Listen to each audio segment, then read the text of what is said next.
একেবারে চোখ মোড়া দিয়ে ঘুমটা দিয়ে ঘুমানো। কি কাজ? 10টা আলামত আসবে বড় বড়। ওই আলামত গুলা হয়তো আমিও পাবো না, আপনিও পাবেন না, আবার পাইলে পাইতেও পারি। ওইটা পড়বে একেবারে তসবির একটা দানা থেকে, একটা মালা থেকে যদি একটা দানা পড়ে যায়, একটার পরে একটা টাস টাস করে যেভাবে পড়তে থাকে, এইরকম একটার পরে একটা আসতে থাকবে। ওইটাতে কেউ কুল কিনার পাবে না। কোরআনুল কারীমে ওইটাকে আল্লাহ তাআলা আখ্যায়িত করছেন, ওয়া আমরুস সাআতি ইল্লা কালামহিল বাসার। দৃষ্টি দিতে যতক্ষণ লাগে, এই যে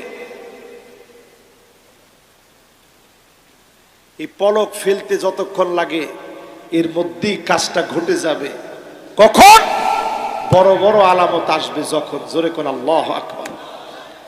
এতক্ষণ যে আলামত গুলা বলছি, ছোট ছোট আলামত সব চলে আসছে। বড় আলামত গুলা আসার প্রাককালে ছোট আলামত গুলা আগে আসে। এখন আমাদের যে সময়টা, এই সময়টা ভয়াবহ সময়। ইহুদিরা লাল বাছুর ক্রয় করে আনছে আমেরিকা থেকে। কান খাড়া করে শোনেন মুসলমান, লাল বাছুর ক্রয় করে আনছে। লাল বাছুর জবাই করবে কখন?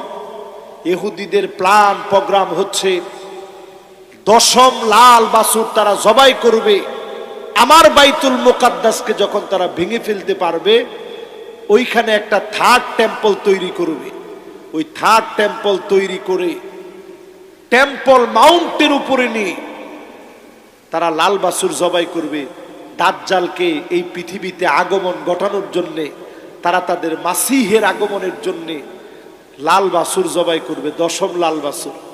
আমরা মুসলমানরা এখনো ঘুমায় আছি, নামাজও পড়ি না ঠিক মতো। তারা অলরেডি গরু কিনা নিয়ে আসছে আমেরিকা থেকে, আজকেই সার্চ দিয়ে দেখেন। আর মুসলমান এখনো হা করে ঘুমাই, চিন্তা করি কিয়ামত আরো 2000 বছর পরে। যা বললাম রাসূল এইভাবে দেখাইছেন, আনা ওয়াসসাআহ, আমি আর কিয়ামত এই 2টা আঙ্গুলের সমান, মাঝখানে এরকম ফাঁকা দেন নাই। তার মানে সময় নেই, এখনকার সময়ে একদমই নেই। আমি আজকে কয়েকটা হাদিসে আপনাদেরকে বলছি 30 বছর আগে কিরকম ছিল, আসলে ছিল না। কিন্তু এখন মিলায় দেখেন, পুরাপুরি ভয়াবহ একটা সময় পার করতেছে। ইহুদিরা লাল বাছুর ক্রয় করে ফেলছে, দাজ্জালের অপেক্ষায় আছে।